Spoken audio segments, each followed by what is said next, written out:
Good evening.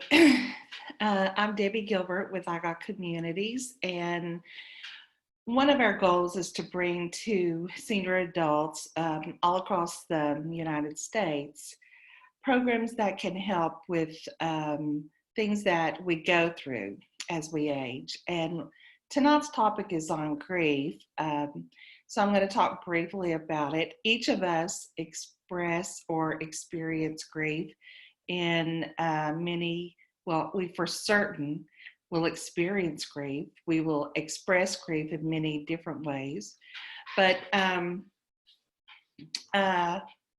grief will go through a cycle that will take anywhere from 6 months to 24 months. Usually, if someone is grieving after 24 months, then for certain, they need to seek professional help with a counselor to be able to go on through the grief process.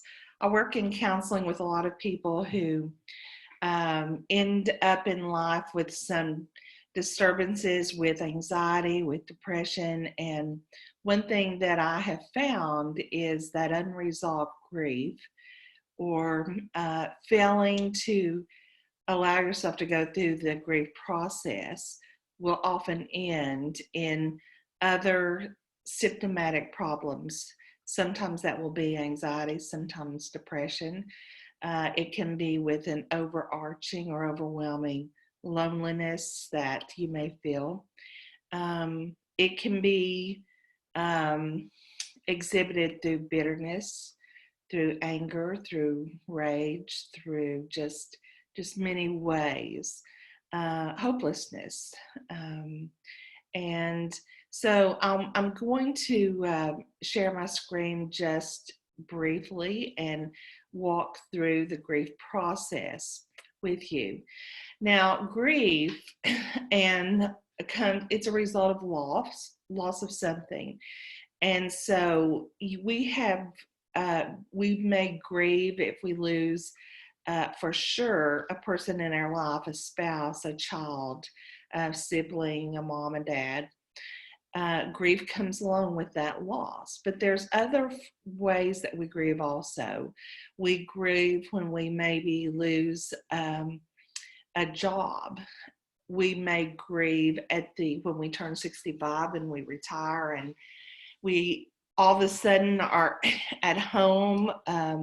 We've left our circle of influence and our group of friends, and so we can feel differently and not realize exactly that we're going through the grief process.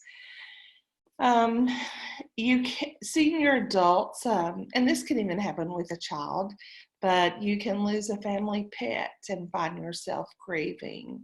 But it's the loss of something significant in your life, and it will throw you into the cycle of anger, of blame, of I should have taken better care of someone, I should have been better, I should have been kinder. We can blame God for losses, and especially loss of somebody who's young. Many times I hear senior adults say, well, I certainly hope that I get to pass this life before my husband does, or I hope that I stay longer than him because I feel like that he would be lost without me. And these are all very normal feelings. And the other thing that happens actually with grief is it's personal to us and it's special to us. And when we get into the process of grieving, because it's our grief, we may feel angry at the whole world because they're not stopping to acknowledge us, to acknowledge our loss. But that's the case in lots of things, that people do not feel our own joy, they don't feel our own pain.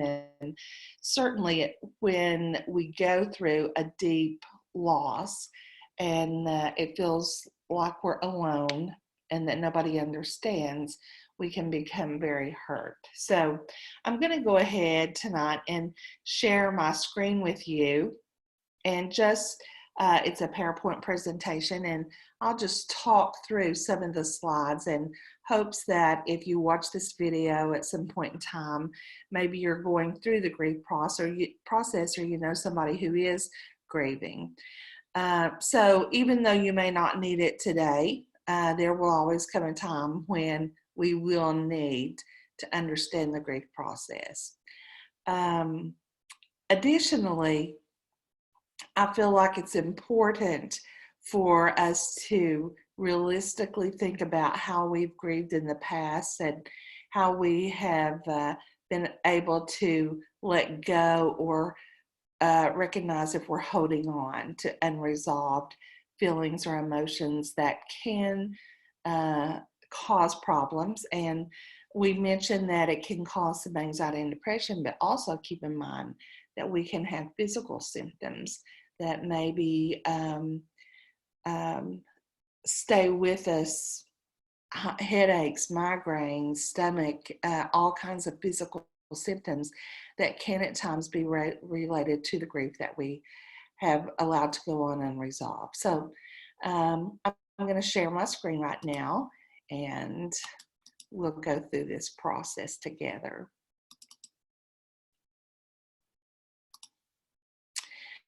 So what we're going to look at this evening is the grief process, looking at what is normal and what is troubling when it comes to the grief process.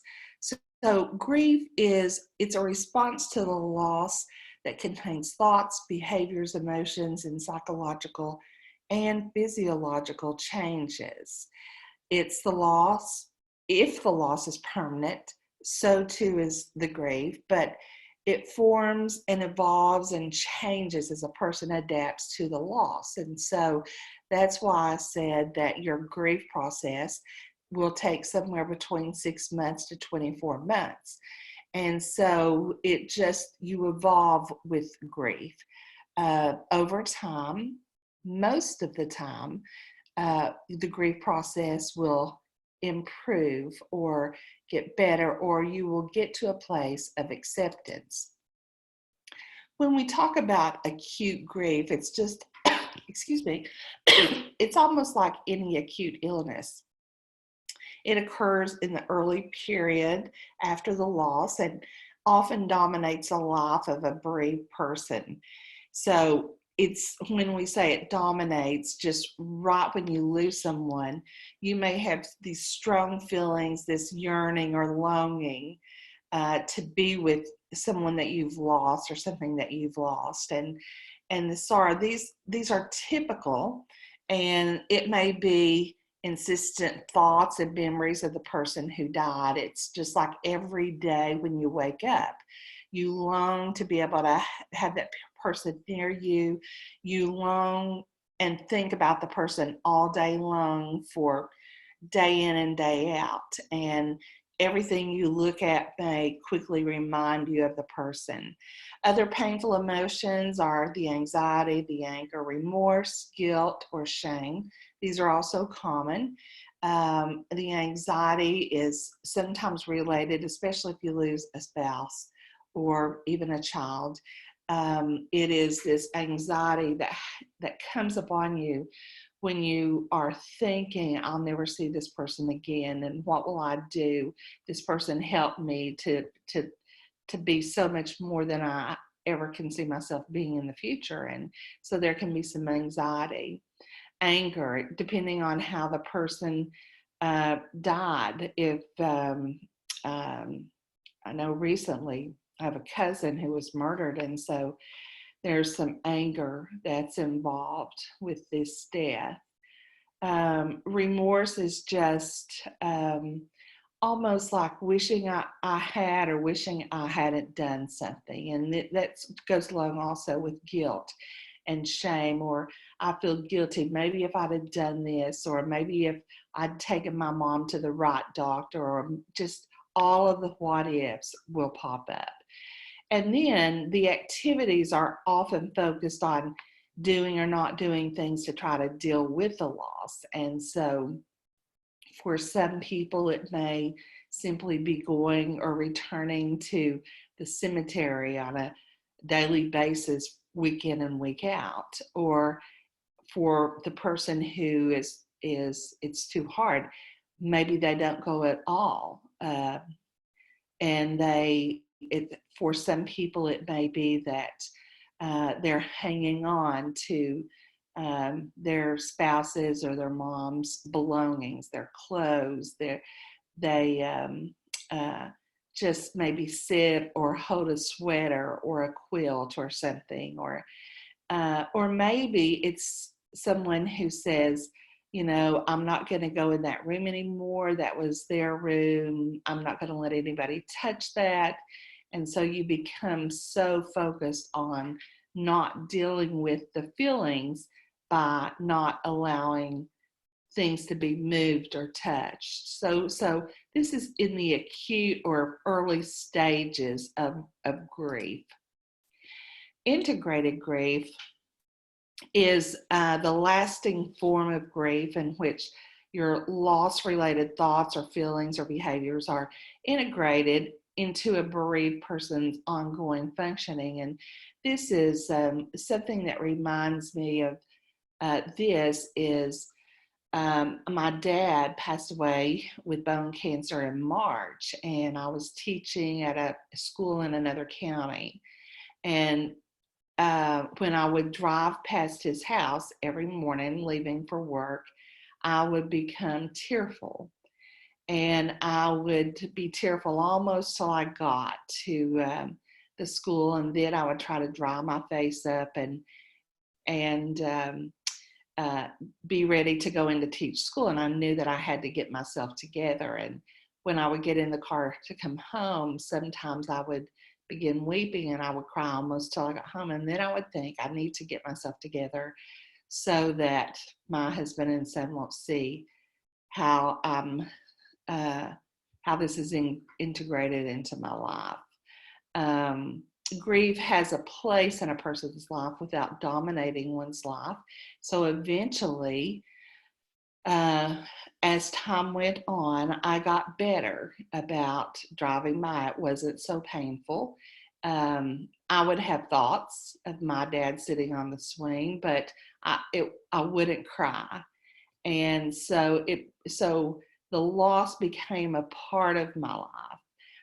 He's been dead 25 years. This just yesterday, my mom and I took spring flowers to put on his grave and my grandparents' grave.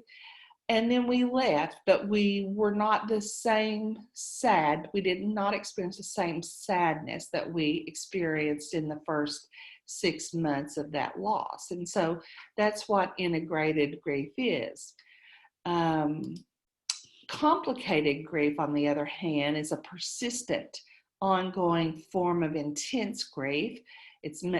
You would have maladaptive thoughts and dysfunctional behaviors that are present, a long and continued yearning for the person, a longing sadness, a preoccupation with thoughts and memories of the person who died, so much so that you can't even perform your daily duties in a healthy way.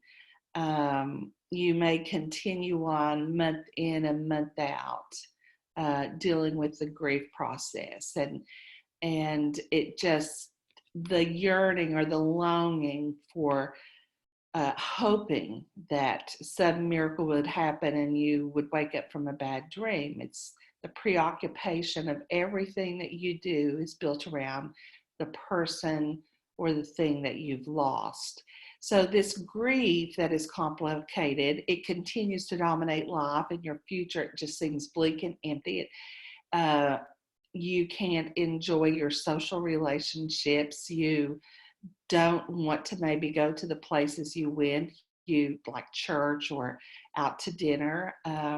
You have irrational thoughts that the deceased person might reappear. And you just feel so lost and so alone. And this is very complicated. And this is usually well after you should have adapted to the loss of the individual. So adapting to the loss mainly entails accepting the reality of the death. It includes that this is final, and it's not only just death. Sometimes this happens with divorce, and the same process can just go on, and it's like, you completed my world, now you're gone, now my world's not complete, there's nothing to live for. This is very complicated grief. You can't go on, you can't let the person in the divorce situation, you can't let them alone, you can't go on with your own life the way that you should. But this adapting it means that you also accept the consequences and the change relationship with the person who died. So you're coming into the part of the cycle where you're beginning to accept. I have life left to live. I can go on. I can continue to live, and I can have a good life. Adapting also means seeing the future as holding possibilities for your life with purpose, meaning, joy, and satisfaction. And like I said, as a counselor, I've seen people grieve in so many different ways. I'm reminded of my dear friend Bob Fields and his wife Eddie.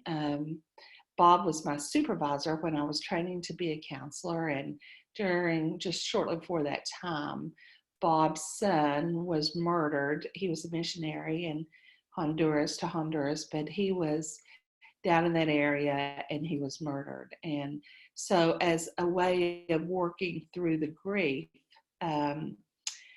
Bob's son had always said he wanted to come back to the family farm. It was on the Rockcastle River, and he wanted to build a cabin there on this big ledge. And so Bob, to work through his grief, he began building that cabin. And it became a place of celebration of his son Todd's life. And so he found a project to work through his grief. Like I said, my dad passed away. It'll be 25 years this month, actually. And my mom was left at a fairly young age as a widow, and not to the age of where she would draw retirement. And so she had to manage, but I watched her go through the process of grief just in a beautiful way. And she's 83 today. And so today she was with IGOT Communities, and we were at a senior living complex, and she was teaching them to make divinity peanut butter roll. But I watched her, after she worked through the acute grief, begin to integrate the grief. And she became very busy and involved with her church, like she had been before the death. She found a very close friend, and they walked almost every day. So she did not isolate herself. She stayed busy with grandchildren, and that helps a lot of people to work on through the grief process. But when you are adapting to loss in a healthy way, then you will eventually find joy and satisfaction in your own life. Some examples of grief complications include maladaptive thoughts, dysfunctional behaviors, inadequate emotional regulation. So we're going to look at those. Some of the maladaptive thoughts are counterfactual. It's just like not believing, catastrophizing. Everything's just huge. It's a panic. It's you look at everything with very inflated emotions. Second guessing. That can happen a lot of times when let's just say someone had cancer, and maybe they decided not to take chemotherapy, and maybe second guessing is, well, if they had of, they may have still been living. On the other hand, it can be different. It could be somebody may have taken chemotherapy and they died anyway. And so second guessing may be, well, maybe had they not done that. Ruminating is that constant, never letting go, just over and over thought that gets in your head, and you just think on it, and it just causes your stomach just to churn, and you lay awake at night just with a flood of thoughts in your heads, and you just go over it and over it and over it. And so that brings complications to getting through your grief process. Dysfunctional behaviors would include avoiding the reality of the death, and that can happen also in very severe cases where somebody is shown up missing, or has, I've seen this happen when somebody's been serving in the military, died overseas, and not been able to find their body, just avoiding the reality, or sitting on the sofa, just thinking nobody's ever coming back. And then constant sensory stimulation. This involves that carrying the picture with you constantly, year in and year out, showing it to everybody. That visual sensory stimulation, or maybe it's like I said earlier, holding on to the baby blanket, or of the child who maybe died, or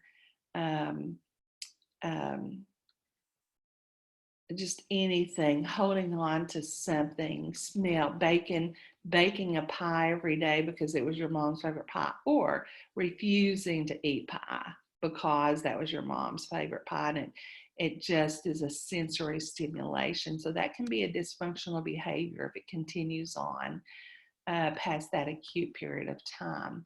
Avoiding people, places, and activities that are reminders of the deceased. And I've heard a lot of people who've come to counseling say, I just can't go back to church. I'm going to have to find another church. I've got to avoid that place. I don't ever want to go back to the beach because we spent so much time at the beach. And so for years, just refusing to go back to the place. So avoiding people or places or activities. These behaviors are problematic when they become the sole way of managing the painful emotion and not being able to move on to a new day and a new place. Other problematic emotional responses are inability to balance pain with daily activities such as sleeping, eating nourishing meals, getting adequate exercise, or having normal social contacts. Now, I would say for the first 6 months, sometimes that can happen. You can't sleep well. If you've been married for a long time, and even if you've been married and it's a divorce situation, maybe you can't sleep well. You don't feel like eating. You're not taking care of yourself. You're not cooking. You've stopped exercising. You begin to isolate and stay inside. You don't have normal social contacts. You just begin to be more like a hermit. And this is inadequate emotional responses to a death. And it causes a problem with the grief. So that's the end of what we're going to talk about just today. And so I don't really know where you're going to find yourself through your grief process, but if you've ever had any significant or major losses, then in some way you're going to relate to this. I hear people all the time say, it made me mad at first that the whole world didn't stop and recognize that I was in such pain. And and the world don't. The world don't. And it's not that they don't care, but your loved one and your specific relationship is always yours. It's very private, it's yours. And so other people will not experience that in the same way. And I just encourage you, if you feel like that you're stuck, let's just say it's been a good while now and you've not been able to move past the grief or the loss, that you find a program in your area where you can get together with other people who have had the same type of loss, because we all have losses and we respond in different ways. And so I just want to encourage you to find a place. There is a wonderful program in most states. It's called Grief Share. We have this program at our church. It's led by someone who's had a major loss. And just have the courage to go. And you may be thinking, well, I don't want to go because I don't want to be emotional. I don't want to feel like I don't want to share my heart and my soul with people that I don't know. But what you're going to find when you get there is that there are people just like you. Everybody is going to experience loss and grief. We all are. And when we're going through it, we need support. Um, and that's why things like Grief Share is important. In some communities, there's Celebrate Recovery. Many people feel like that Celebrate Recovery is about drugs and alcohol, and it certainly is so much more than that. It is, Celebrate Recovery is a 12-step faith-based program that helps people with hurts, habits, and hangups. And your hurt will be your loss. So, so look in your community and see if you can find a place. There are many counselors all throughout the United States who are trained to work with you through the grief process. So if you are struggling and you can't find some and you need other resources, you just need, if you will email me, and my email is Debbie, DBBIE, at IGOTcommunities.com. If you will email me, I will be more than happy to help you find places in your area, wherever you live, that can help you move from a complicated grief, unresolved, complicated grief, to an integrated place of grief so that you can go on and have a happy, healthier, better life. We will always miss those we lost. We will always miss them. But we can go on and we can embrace the greatness and the enrichment of what they gave us during their life and take that to the next place in our own life. So it's been great talking with you through this video. Again, Debbie at IGOTcommunities.com. It would be my pleasure to help you find a place to resolve your grief. Thanks for joining us. Keep in mind that throughout the weeks, we have different videos on all kinds of mental health topics. Tell your friends about IGOT Communities. Super easy to join. It's free. Go to IGOTcommunities.com, click on join, and then there is a calendar there that you can look at the different things that we do. So until the next time, I hope your life is joyous. Thank you.